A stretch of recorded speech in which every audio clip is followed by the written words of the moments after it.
tapos na. Last na, May last na last yung oo, last question na sa'yo tapos take away na tayo. ayan, actually wala naman pong gano'n katindi praise kahit hindi ako binigyan ng gano'ng katinding ano ng Panginoon. Siguro on side of Joseph, sa mga naranasan ni Joseph, second asawa ko. Huwag mo nang papakita sa video. Hello, Alma. Ayan, siguro sa amin lang po ngayon is on how we put what beliefs we have sa family namin. So yun na lang yung pinagdadaanan pa namin na we know that kasi if God vindicates those who serve Him, di ba? So ganun na lang yung mga inaano namin and we know that we can malalampasan namin at alam namin na ibibigay niya sa amin. Until now, yun na lang po yung kasi the same din po yung nangyari kay Joseph, hindi ba mga kapatid niya, at first hindi naniwala sa kanya. So parang doon po yung Yan. So, okay po. So, isang ano lang bago tayo pumunta sa inyong takeaway tsaka sa last na question ko is, alam naman natin na Joseph was treated cruelly by his brothers. So, nagsuffer siya from enslavement and imprisoned in Egypt because of their hatred. So, alam din naman natin na God is there. He was involved during that painful circumstances. Yan. So, God was there all the time naman. So, sabi nga 'di ba sa Romans 8:28 na God is working all things together for good to those who love him. So, at that time, nagwo-work din si Lord sa buhay ni Joseph and even sa family niya. So, siya rin yung may gawa na nag-move Joseph to a position of power sa Pharaoh's parang kingdom at that time.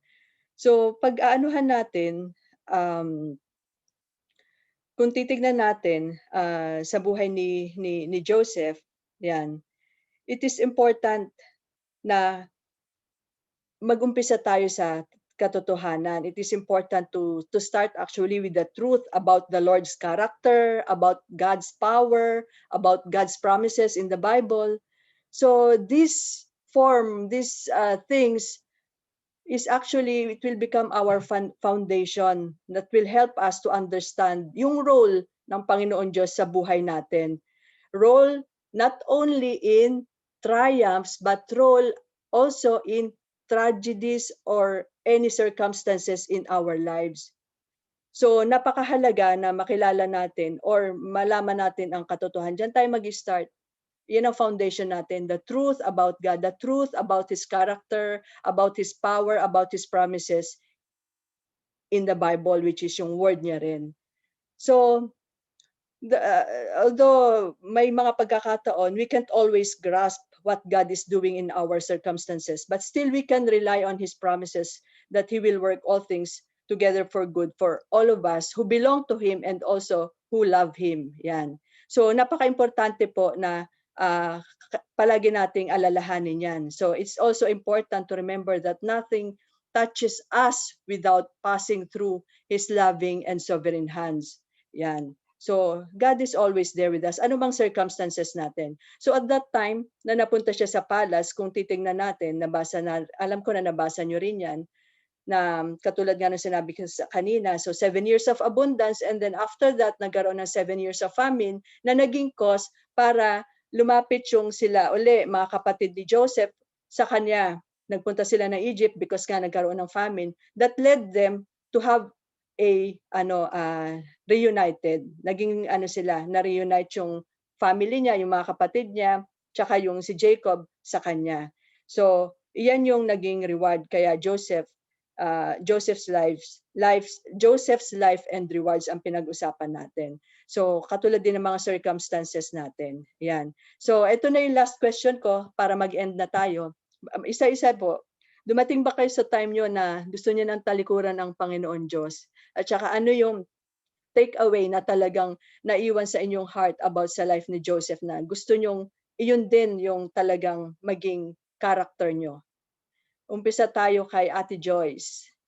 Yan. Dumating ba tayo sa point na gusto nating talikuran ng Panginoon Diyos? At saka ano yung character ni Joseph na talagang naiwan sa'yo na gusto mo na parang iyon din yung maging ano mo, parang bearer mo. Kumbaga, pag sinabing si Joyce, ito, sabihin nating obedient, o yan. So, nakuha po natin yung tanong. So, iyon po. Umpisa tayo kay Joyce. Yung talikuran is hindi, pero napagod, Okay. oo. Okay. May mga times na napagod, pero hindi naman po tayo totally na tumalikod kay Lord. Pero Hindi. tapos, Yung ibig sabihin yung parang gusto mo nang tumalikod. Hindi tumalikod, but yung meron ka ng ano na gusto mo na. Ayan. Parang gusto mo na mag-give wala up. Okay, yon. So, ano yung gusto mo na character ni Joseph na yun din yung parang maging ano mo, character na parang pag sinabing si Joyce, ito yung character na yon. ano po, yung pagiging obedient niya. Yan. Expound pa po. Wag na. Sige. Next tayo kay Karen. Naka-mute ka. Sa akin, wala naman. Siguro, yun din, katulad ng pagod. May times na lalo na sa ministry din namin ganon. Yung ikaw yung laging na-assign, ikaw lagi yung siguro, yung pagod lang, pero yung hindi tatalikod sa Panginoon, hindi siguro, te. Okay. So, ano yung character ni Joseph na Kay, yung makukuha ang character kay Joseph is yung katatagan ng niya, te. Yung katatagan niya, yung niya ba, na tiis niya lahat yung mga pagsubok na nangyari sa kanya, na overcome niya lahat. Okay. Amen. Sis Larnie.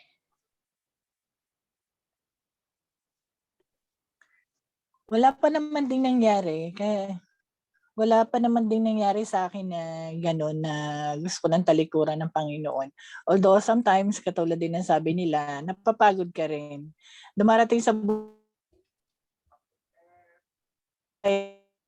na because of dumarating na exhausted ka, napapagod ka, gano'n. Pero tatalikod sa Panginoon. So, yun din po. Yun din ang gusto ko din sa character ni Joseph. Ay, ano ba? Yun. Tatanungin mo ba ako dun Oo. sa Both po. character? Ayan, ang gusto ko sa character, ang ano niya talaga, yung love sa kanya hindi nawala, no? Doon sa mga kapatid niya. 'Di ba? Yung minahal niya pa rin niya, yung forgiveness niya talagang nandoon, talagang mahal pa rin niya yung mga kapatid niya in spite of doon sa mga ginawa sa kanya. So yun. Amen. Kaya mahalaga talaga yung may forgiving heart because of your love to God. Ganun po. Ayan. Sabi ni Ate Lori, siya daw ay hindi niya naisip tumalikod at mananatili siyang tapat sa Panginoon Diyos. Ayan. Ate Libby. Kanina ko pa gustong magsalita eh. Parang marunong pa sa Your teacher turn. Hindi kasi maganda yung yung kumbaga nakarelate ako. Na yun nga sabi na nakwento ko na minsan, 'di ba sa iyo Sister Arlene, na narinig mo na minsan yung kwento ko as a mother and as a wife. So dumating talaga sa time na yun na yung iyak lang ng iyak, hindi never give up. Tapos until sa time na talaga, yun nga sabi, for every circumstances nandiyan naman si Lord eh. Kailangan lang talaga mag-obey tayo sa kanya kasi lahat ng circumstances na dumadaan sa buhay natin, trials man ito o matinding pagsubok man ito, we will be rewarded. Basta hindi tayo bibitaw sa ating Panginoon. At yun nga, isa rin is, number one is, we need to have a forgiving heart. Diba? Kasi alam natin na, kasi pag dumating, yun nga sabi mo kanina, na pag alam natin ang karakter ni Lord, na he is tawag dito, he is powerful, and we need to rely on his promises. Alam natin na we glorify God sa lahat ng gagawin natin.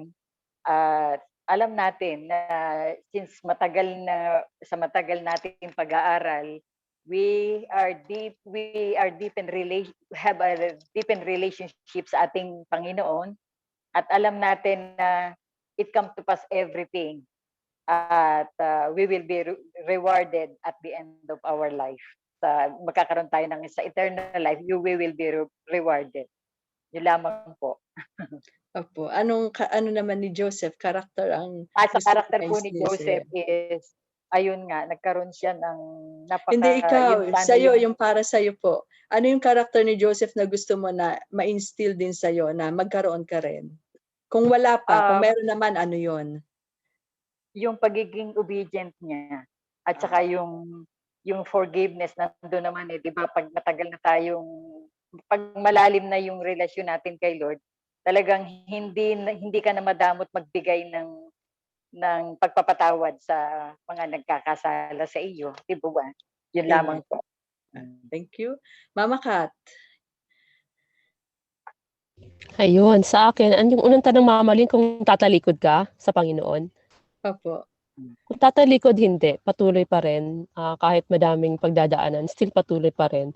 Yung one more na character ni Joseph na gusto kong makuha is yung faithfulness niya. Faithfulness sa Panginoon, na kahit nasa jail siya throughout dun sa journey niya, hindi siya nawala. Kumbaga, kahit ang dami niyang pinagdaanan, still yung kanyang faithfulness sa Lord nandoon, hindi siya nag-waver. Saka yung commitment niya talaga sa Lord. Ayun lang.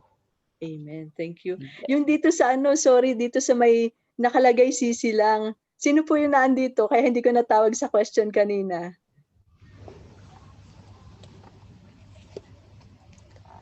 Sila Sa Maha. name CC. Sino to? Tina, Mahaya. Sorry. Si Maha. Hindi ko kayo na kanina Si kasi Michelle. si Michelle. Ayan. So kayong tatlo po. Ayan. Sorry naman ha. Ayan. So sa mga CC ladies. Isa-isa. Yung pong pagiging patient, siyempre, from the start na nag-struggle siya sa mga kapatid niya, nagkaroon siya ng problema, or different sa mga kapatid niya, andun pa rin yung hoping niya na time na magiging okay sila lahat. Diba?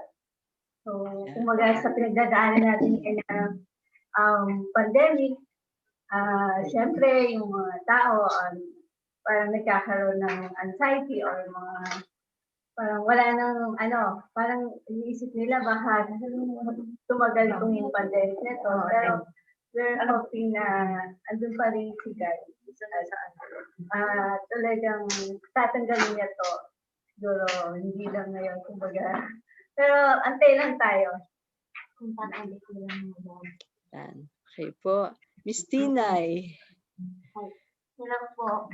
Yung una niyo pong question, if tatalikod ka sa Panginoon, kung tatalikod. Siguro po as a new Christian, hindi ka pa dumadating doon sa point na gano'n. Yung, kumbaga, yung point mo is, you're still hungry. Parang gusto mo pang marami matuto or makarinig pa ng mga stories sa Bible. Kasi, they are, interesting, makakapulot ka ng aral. So, yun yung, ko sa first question. And then yung second, kung ano yung character ni Joseph na gusto kong ma-imply sa sarili ko. Siguro po yung lahat ng character niya.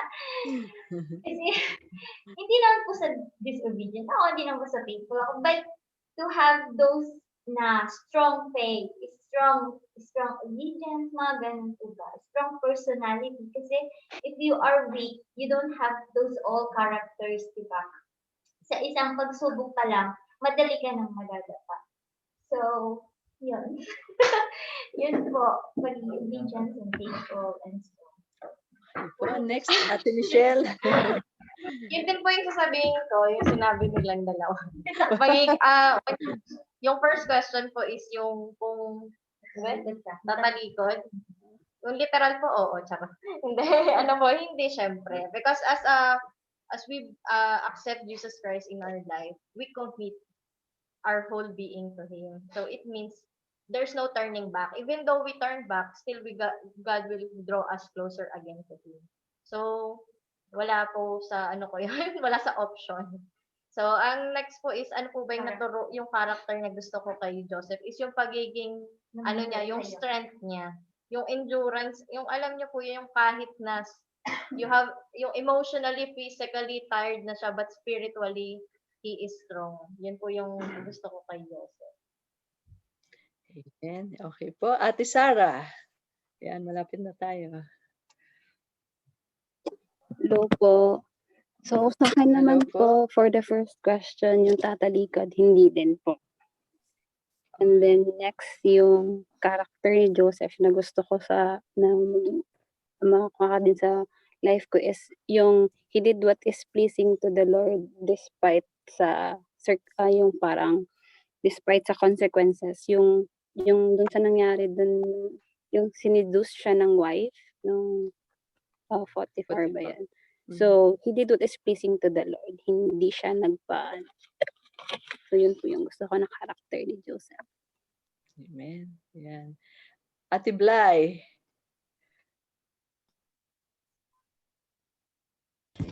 Sa akin, since bago din akong Christian, hindi ko, yung na-feel ko na yung presence ni God sa buhay ko, wala yun sa option ko din. And then, yung character niya, siguro yung fear niya kay God and yung forgiveness of heart. Yun yung gusto kong magkaroon ako. Yun. Amen. Ate Lori, hindi ka na kita tatawagin, hindi ka pwede magsalita. Si Ate Dulce.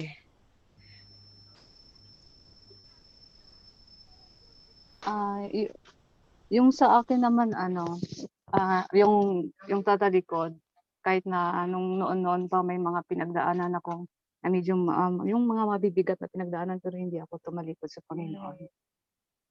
At saka yung ni Joseph, yung ang gusto ko sa attitude niya ay yung talaga yung committed siya. Talagang nagre-resist talaga siya sa temptation. So nandoon yung commitment niya, nandoon yung love and forgiveness. Kasi nung nabasa ko tong Genesis na to, naiiyak talaga ako doon sa yung parang nung naging na siya nung naging injured na siya sa Egypt, hindi niya nakalimutan yung mga kapatid niya. During that time na nagkaroon na yung nahihirapan na yung wala ng mga pagkain. Talaga siya, nagpautos siya ng mga tauhan niya para hanapin yung mga kapatid niya. So yun yung time na yung nagkita sila. So yung point na yun, nandoon talaga yung hindi niya, kahit na nandoon na siya sa taas, hindi niya kayang maiwan yung mga kapatid niya. At hindi niya kayang hayaan na lang kung ano yung mga kahit na i-inspire doon sa mga ginawa sa kanya. So, napaka-buting anak, napaka-buting kapatid. Yan po. Amen. Ate Ashley. Ay, yung talikuran, hindi po, kahit ever since noon pa, marami akong napagdaanan, mga painful hanggang ngayon, pero never kong tinalikuran ang Panginoon. Napagod, yes. At saka yung ugali character ni Joseph na gusto kong ma-achieve, masunod. Yung faithfulness, kindness, at humbleness. Faithfulness, times of circumstances, his faithfulness is lalong nag-increase yung being faithful to the Lord. Tsaka yung pagharap ng mga pagsubok sa buhay, nandun pa rin yung kindness niya. At hindi siya nagpaano sa emotions. At saka yung humbleness sa pagharap ng circumstances ay pinapataas pa rin niya ang Panginoon. At kahit na nandun na siya sa posisyon, nandun pa rin yung humbleness niya. Okay po. Kuya Edwin.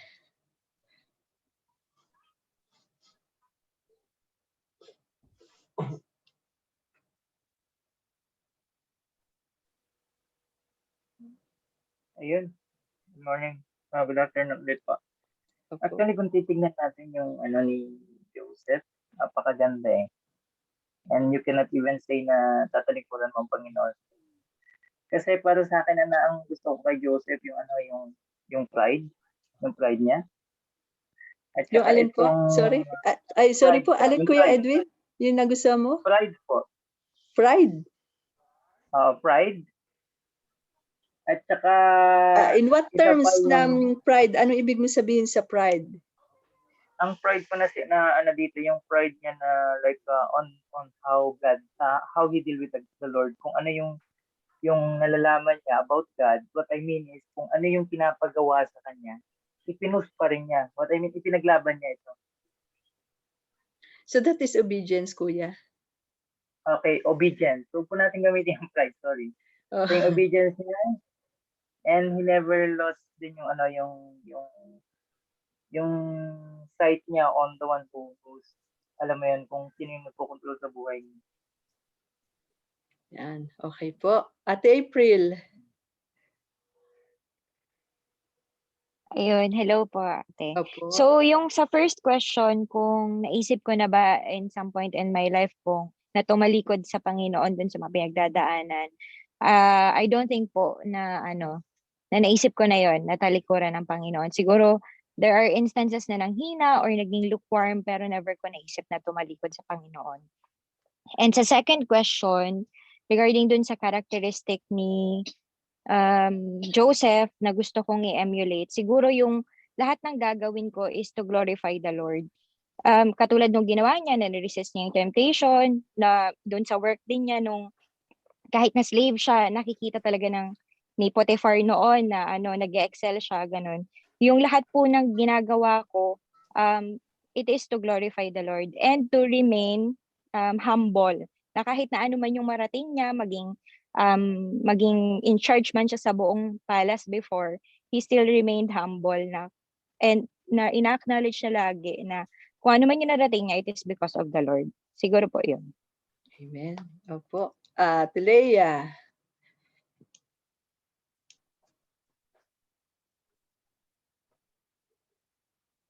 Leia, wala. Ayun, okay, siya.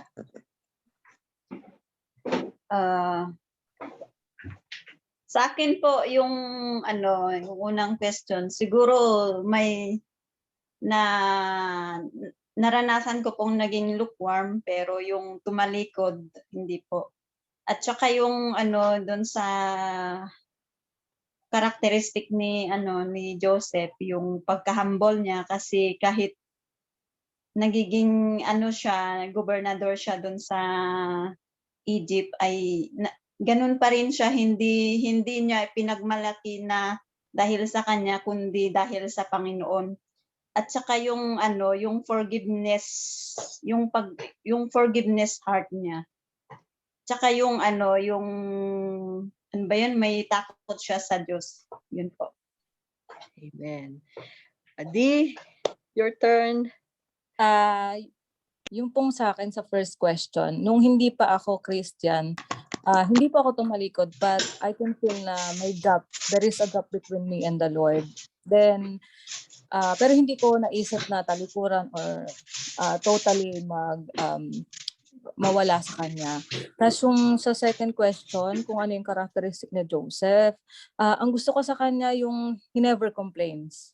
Sa lahat ng mga circumstances na experience niya, sa lahat ng mga difficulties in life, for how many years siyang nag-suffer, he never complained to God. Tapos he never complained at saka hindi siya nag-doubt na, di ba may pinangako sa kanya si Lord? Kung ano yung pinangako sa kanya ni Lord, hindi niya binigyan ng doubt. Parang hindi na question si Lord na sigurado ka ba, Lord, na for how many years ako nagsasuffer, maibibigay mo sa akin yung sinasabi mong kaginawahan in life? Pero at the same time, hindi nga siya nag-doubted. So, naging obedient siya, nag-stay siya kay Lord. Yun lang. Okay po. Last po, Kuya Albert.